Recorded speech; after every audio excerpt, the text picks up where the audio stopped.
What's up with y'all, man? Mega Man here, bro. Just gonna talk a little bit about Jae Millz versus Rum Nitty round one.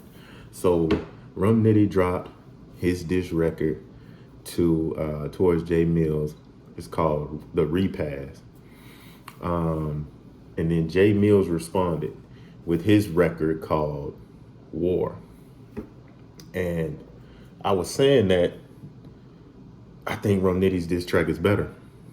I got Rum Nitty up 1-0. I feel like people are trying to gas Jae Millz' record. You know, I don't know why, but it's happening.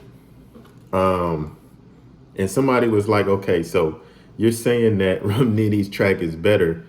Why? Give me your reasoning. And so here it is. When you first turn Rum Nitty's track on, the beat, it's undeniable that that beat makes you bob your head. Everybody that I've seen listening to that, their head is bobbing. They're with the rhythm of the beat because it's just that captivating.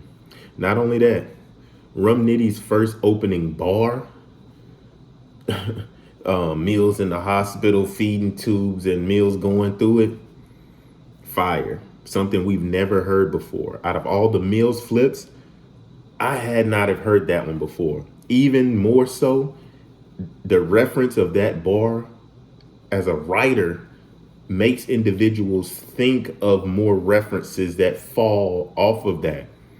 It's like the seed of a fruit. So many more punchlines and bars can be made off of that one reference. Not only that, his track was filled with punches, but he did not deviate from his flow pattern. A lot of times battle rappers, whenever they rap on a beat, it's like they so structured from rapping a cappella that when they get on the beat, they lose the flow. They're so trained to hit every point that they follow the snare too closely and it becomes robotic. Nitty didn't do that. He flowed through the track and weaved his punches into it. So that's enough about Nitty's track. When I listened to Jae Millz' track, the beat was cool. I liked the melody of the singing more than I did the beat. It wasn't bad. It was decent.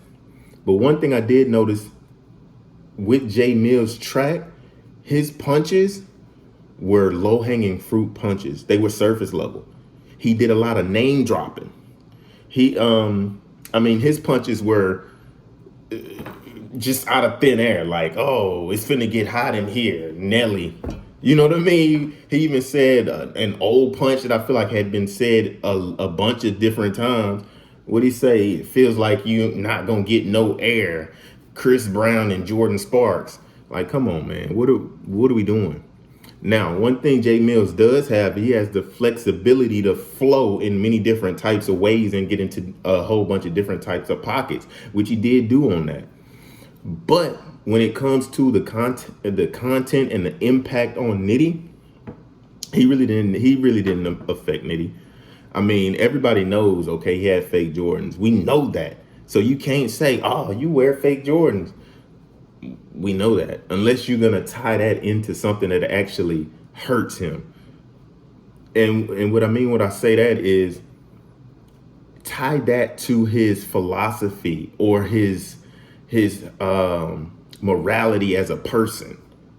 So you could say, okay, we know you ain't gonna take time on your raps. You don't even take time picking out your shoes. That is more impactful because it affects his morality as a person. And you're pointing to the evidence of him wearing fake Jordans to substantiate your case. You just coming out saying, and you wore fake J's. Okay, yeah, we know that. Same thing about him working at Walmart. We know that. You have to connect the dots to make the punch impactful. And I don't feel like Jae Millz did that. He did have a couple of things in there where he kind of tried to go there. So I don't know. And it is the first round, so it could be a filler. I was trying to kind of rate both tracks. I want to say Rum Nitty's were probably about a 9, 8.5, somewhere in that range. I feel like Nitty did get a bump, like a bump for the momentum because we hadn't really heard him diss like that, and it just came out of the blue. So he captured the momentum, and I feel like he's getting more leeway because of that. And so for Jae Millz' portion, I say it wasn't bad. I give it like an 8, 8.5, a 8, 7.5, because it wasn't better than Nitty's. Nitty's was clearly better. One thing I did say was Jae Millz' video was better. His visuals and the way that everything was shot, and I liked it a lot better. It wasn't Nitty's video was not bad. It just didn't have the cinematics that Jae Millz did have. So yeah, that's just my light breakdown, man. I'm just trying to let y'all know how I come to my judging of different tracks, and even when it carries over to a battle, I keep the same philosophies, whether it's on wax or if it's in a battle. But yeah, Rum Nitty up 1-0. It's gonna be interesting to see what the second round looked like, because now Rum Nitty has set an expectation for himself. So to be honest, he's gonna get judged a little bit harder on his next one, because we already have heard, what he can do. And if Jae Millz was saving some ammo, as the rounds, just like a boxer, as you go into the deeper rounds, it's going to show who's more technically sound when it comes to the battle. So I'm gonna be looking forward to it, man. Shout out to everybody, man. Battle Rap Science in the building.